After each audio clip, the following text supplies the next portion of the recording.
The member for Macquarie. Thank you, Deputy Speaker. When I was growing up in the 1960s, my mum and dad were typical of Australians who were really proud of what we made here.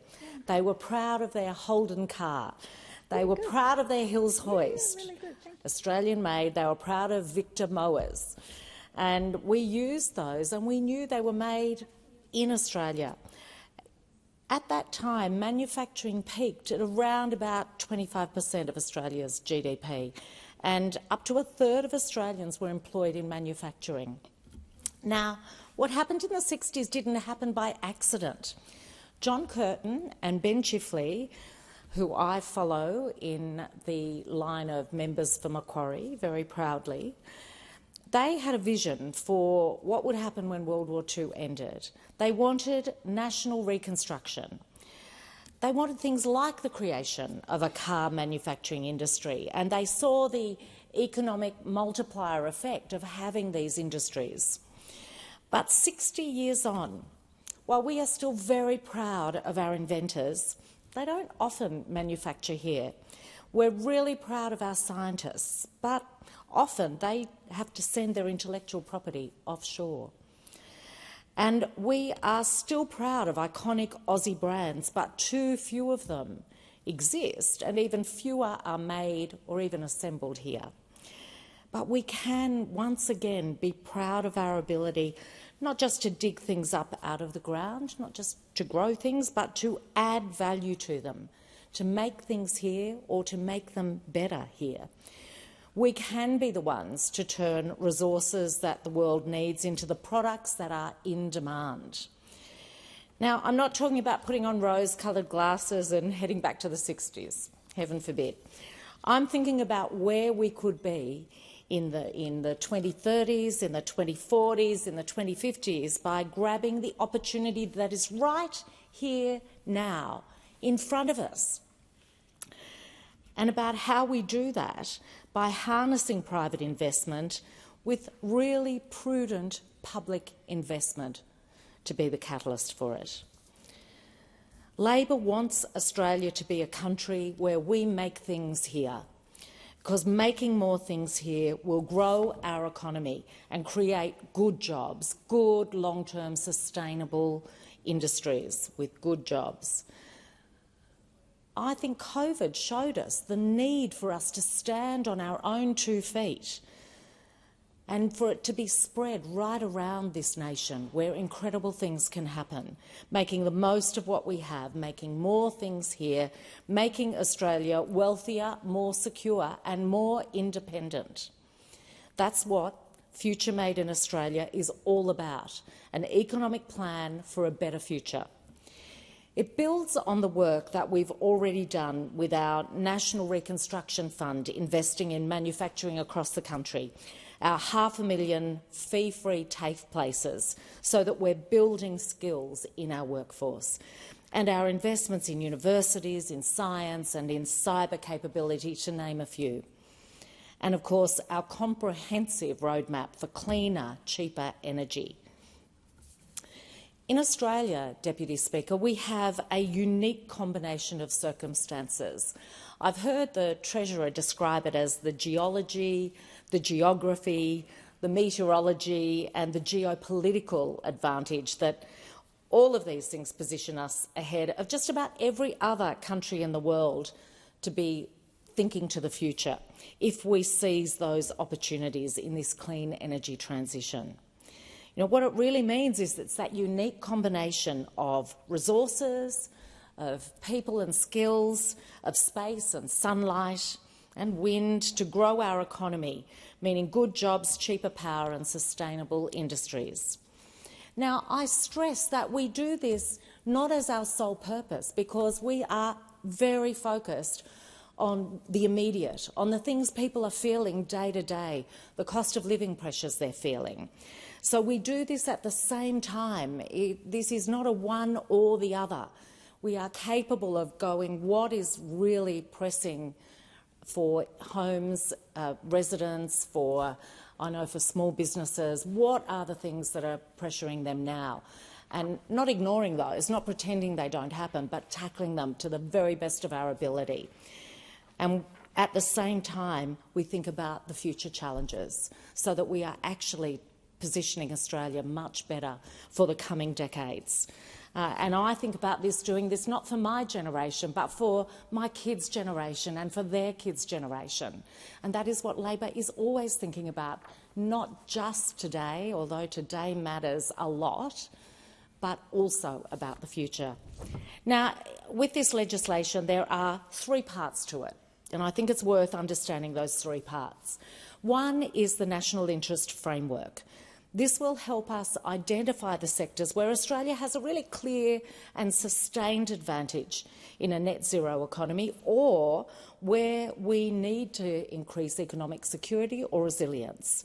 That is something I really want to stress, that this is actually about better aligning our national security with our economic security. And the pandemic threw that into the spotlight.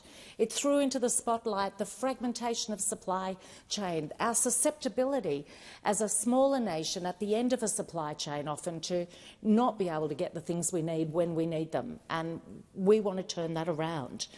Like so many other countries, the UK, Korea, Japan, Canada and the US, we are taking steps to safeguard ourselves just as they are taking steps to safeguard themselves against the next global shock. This is about de-risking our economy and our society, whether we're thinking about a conflict or a pandemic, a cyber attack or another global energy crisis. So that is the purpose of the National Interest Framework, the first pillar, if you will. The second is a robust process to assess sectors to make sure we understand what the barriers might be to private investment and looking at how we can actually break down those barriers. This is not about government replacing private investment. This is not about public money replacing private investment. It's about it being a catalyst for private investment. The third pillar is a set of community benefit principles that make sure that the expenditure of public funds and the private investment that it generates leads not just to stronger returns, but also to stronger communities. The ultimate aim is to have a more diversified and more resilient economy powered by renewable energy.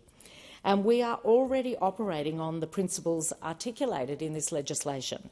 In our last budget, we focused on a future made in Australia with investment in refining and processing critical minerals, producing renewable hydrogen, exploring the production of green metals and low-carbon liquid fuels, and supporting the manufacturing of clean energy technologies such as solar, but also making sure we value add in the battery supply chain, all things that meet that criteria.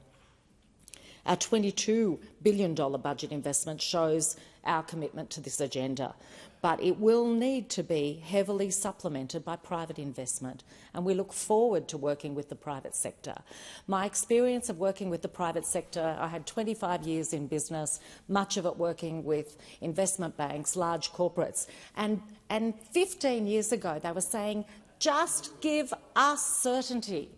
Give us the certainty we need to be able to make these investments, because they are wanting to invest. But the climate wars that those opposite have led means there has been absolute uncertainty for investors. And as I say, I really look forward to being able to harness the private capital that is waiting for a government like ours to put these things into legislation. I mentioned earlier that we are doing this in tandem with tackling cost of living, and I just want to go back to that because I know the allegations made by those opposite. We are looking at a whole raft of cost of living things, but they're not just little tweaks. Let's look at the role wages plays in helping people deal with the increases in cost of living that have happened. Now, I stood on the other side of this chamber back in 2019 and talked about the pressures that families were under and small business were under with the rising cost of living. Those opposite poo-pooed the idea. It wasn't a thing, wasn't going to happen. Well, the data shows it was happening. It was happening under their watch and they ignored it. We are not ignoring it. We are actively doing what we can to boost wages at the same time as delivering tax cuts, so that we're making sure people are earning more and keeping more of what they earn. We're also making sure people benefit from bill relief on their energy bills. Now, it's a small bit that goes across every household. There's not just one group that benefits. It's going through every household and every small business. We're making sure people are getting the benefits of cheaper childcare, cheaper medicines, the fee-free TAFE that I've mentioned. Now, does everybody benefit from every one of those things? No. But we're looking at where we as a government can target the support. And it might not be me who gets the biggest benefit. It might be my kids. It might be their friends. It might be our neighbours down the road. So these are the ways that we as government are looking at delivering relief, but also economic security for people here and now. But at the same time, we recognise the future matters too. Our approach follows not just the vision of Chifley and Curtin that I talked about earlier, but I saw it when I was a journalist reporting on the Hawke and Keating government. Deliberate decisions to deal with the now, but also to think about the future. To not be passive bystanders as great changes in global economies occurred. To not be that cork bobbing on the waves and waiting to see where it would take us, but to be taking charge of where Australia heads.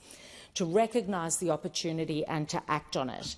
And it is very disappointing that those opposite fail to even see that there's an opportunity, or if they see it, deliberately pretend that there isn't one. They actively choose to not take part in helping Australia determine its own future. And what's the evidence that I use to support that? Let's not just use rhetoric, let's look at the proof points. The proof points are that, for a start, they voted against the National Reconstruction Fund, a fund to boost our local manufacturing. They voted against anyone receiving energy relief. They don't want families to feel relief. They want families to continue to feel even greater pain. They say that fee-free TAFE was a waste of money. Now, when I talk to childcare workers, as I did last week, about fee-free TAFE, I know the benefits that those individuals are getting. Not only are they getting a benefit, but our childcare sector is getting a benefit. And I have to tell you, that means an economic benefit for every Australian, not just the families who will directly benefit and value those early educators and the work that they will do. Those opposite also attack the CSIRO. How you can attack people who are actually looking to the future and looking to harness new ideas, new thinking and the resources that we have, I don't know. They called Australian manufacturing a graveyard. Well, that's how they see it. The ones who made sure we had no car industry in Australia, thanks to their decisions. These are the proof points that tell you that what those opposite are saying is not about Australia having a brighter future. It's about standing still or going backwards. I don't even know whether what they're doing will allow us to tread water. I reckon we'd be drowning pretty fast. So, Deputy Speaker, I'm very proud to be standing and supporting this bill. I challenge those opposite to take their heads out of the sand, to look at the world we live in and look at the potential Australia has, and say to every Australian, you know what, we believe in you. We believe Australians can really rise to these challenges if they get support from government. Even better, what if they had the support of this whole parliament? And I'm very pleased to see us leading this charge, and I urge them to catch up.